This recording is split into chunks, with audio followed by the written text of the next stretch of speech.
Hello everyone, आज बात करते हैं बीपीएससी टीआरई 4 के प्राइमरी के लिए पीआरटी के लिए बात करेंगे कि कितने सब्जेक्ट हैं और कैसे कैसे मैनेज कर सकते हैं। बहुत सारे लोगों ने कमेंट किया था कि मैम पीआरटी के लिए बनाइए, तो और किसी ने कमेंट किया था कि आपको पीआरटी से क्या दुश्मनी है, क्या आप पीआरटी के लिए क्यों नहीं बताती है कुछ भी।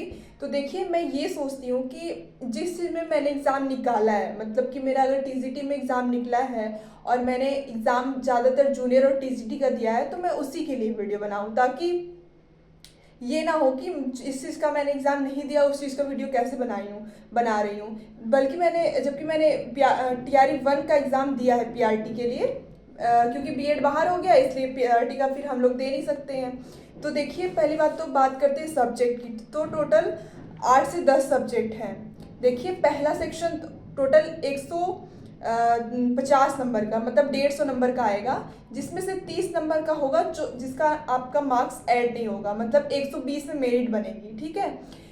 22 नंबर की हिंदी आएगी और 8 नंबर का इंग्लिश आएगा, जिसमें से सिर्फ आपको पासिंग मार्क 8 से या 9 नंबर 7 या 9 नंबर लाना है। ठीक है। तो उसको पढ़ के बहुत ज़्यादा जाने की ज़रूरत नहीं है, क्योंकि वो हो जाता है। मेरे 28 से 29 नंबर आते हैं 30 में से, जो हिंदी और इंग्लिश का है। सिर्फ उसमें पासिंग मार्क्स लाने हैं, उसमें मेरिट नहीं बनेगी। ठीक है। फिर आ जाते हैं मेन सब्जेक्ट। मेन सब्जेक्ट है 7 से 8 सब्जेक्ट है, जिससे आपकी मेरिट बनेगी 120 नंबर का। ठीक है। तो मैं थोड़ा थोड़ा लिखी हूँ, तो कैसे दिखाऊं, दिखेगा नहीं दिखेगा, बोल देती हूँ। देखिए, पहला तो है मैथ्स। मैथ्स आएगा 15 से 16 नंबर। ठीक है। रीजनिंग 15 से 16 नंबर, दोनों का थोड़ा 1-2 नंबर इधर उधर होता है। तो मैथ्स हो गया, पहला हो गया मैथ्स, दूसरा हो गया रीजनिंग, फिर तीसरा हो गया साइंस।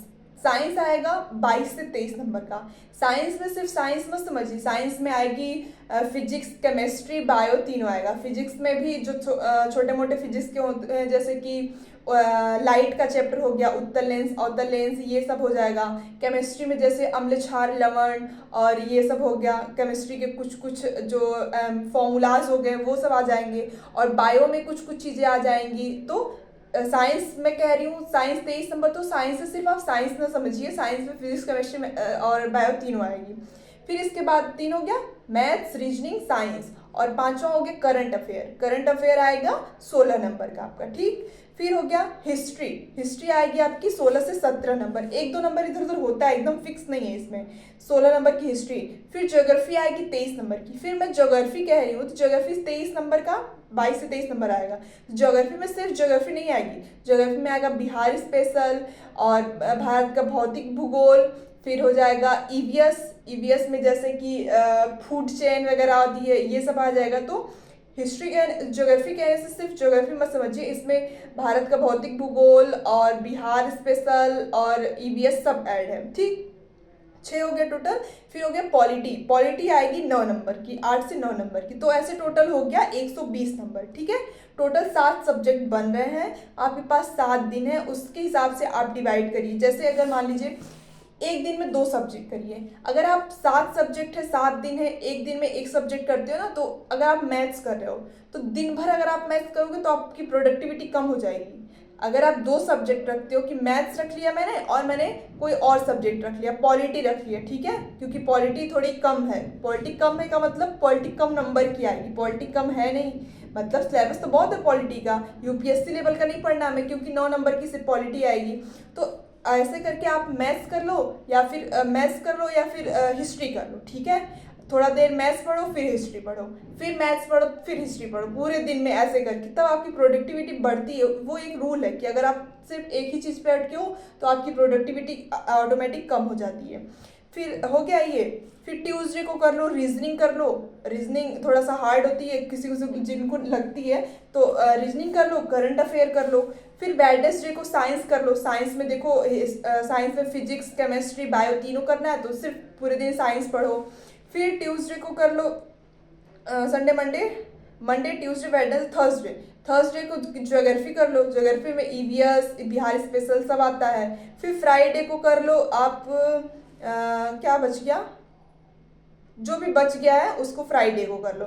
फिर सैटरडे संडे को आप सिर्फ प्रैक्टिस करो, जितना आपने पढ़ा फिर उसको रिवाइज करो कि क्या जो आपने एक हफ्ते में पढ़ा है क्या वो आपका आ रहा है क्वेश्चन, मतलब जो समझ लिखा है, नोट्स बनाया है, जो भी किया है वो आ रहा है कि नहीं आ रहा है। तो आई होप आप लोग को समझ आया होगा कि पीआरटी में थोड़े ज़्यादा सब्जेक्ट है, उनको मैनेज करना होगा आपको।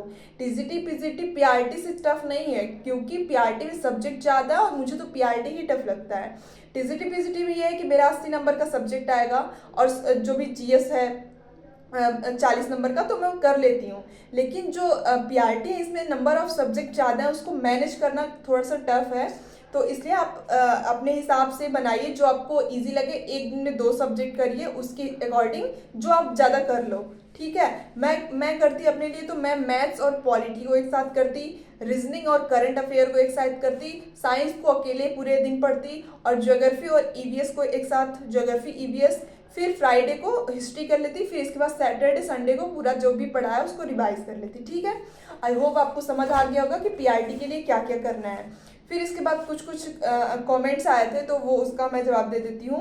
एक लोगों ने पूछा था कि क्या मैं कोई ऑनलाइन बैच ली थी, तो मैं कोई भी ऑनलाइन बैच नहीं ली थी, लेकिन मैं सारे ऑनलाइन बैच को देखा करती थी। जैसे टीचिंग परीक्षा हो गया, सचिन सर का हो गया, अध्ययन मंत्रा हो गया, ये लोग ना मैराथन चलाते हैं जब एग्जाम पास में आता है। 4 घंटे का, अगर मान लीजिए कि उन्होंने ज्योग्राफी चला दिया, बिहार स्पेशल चला दिया, करंट अफेयर चला दिया, उत्कर्ष क्लासेस, तो वो मैराथन्स मैं देख लेती थी, देखती जरूर थी, जो फ्री के क्लासेस होते थे। बैच खरीदना वाला काम नहीं करती, तो ऐसे देख लेती थी, कोई बैच नहीं लिया था मैंने, ठीक है।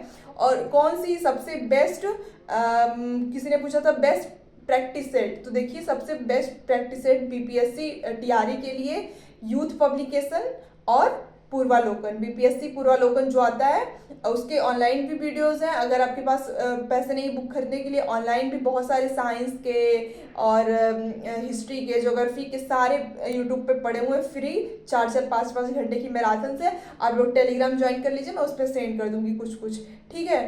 फिर एक लोगों ने बोला था कि आप टाइम टेबल बना के दे दीजिए पढ़ने के लिए, तो देखिए मैं टाइम टेबल नहीं दे पाऊंगी, क्योंकि सबका दिन का दिनचर्या जो होती है अलग अलग होती है। जैसे मान लीजिए किसी को स्कूल में पढ़ाना है फिर तैयारी करना है, किसी को ट्यूशन पढ़ाना है फिर तैयारी करना है, किसी को घर पे पूरा काम करना है, कोई हाउसवाइफ है काम करना है फिर पढ़ाई करना है। हो सकता है मुझे कोई काम नहीं है, मुझे सिर्फ दिन भर पढ़ना ही पढ़ना है, तो मेरा टाइम टेबल अलग होगा, उनका टाइम टेबल अलग होगा, उनका टाइम टेबल अलग होगा, सबका टाइम टेबल अपने हिसाब से अलग अलग होता है, और सबकी हैबिट अलग होती है। कोई होता है कि मॉर्निंग में उठ के पढ़ता है, हो सकता है मैं रात में देर तक पढ़ती हूँ, तो इसलिए टाइम टेबल संभव नहीं है। हाँ, मैं वो दे सकती हूँ, चैलेंज दे सकती हूँ कि अगर केवीएस के लिए या फिर बीपीएससी टीआरई के लिए आप कमेंट करिएगा किसके लिए चाहिए, तो मैं बना दूंगी कि एक अभी अप्रैल लास्ट तक कितना सिलेबस कवर करना है, फिर मई में कितना सिलेबस कवर करना है, ताकि एग्ज़ाम कब तक है उससे पहले कितना टारगेट बना के चलना है।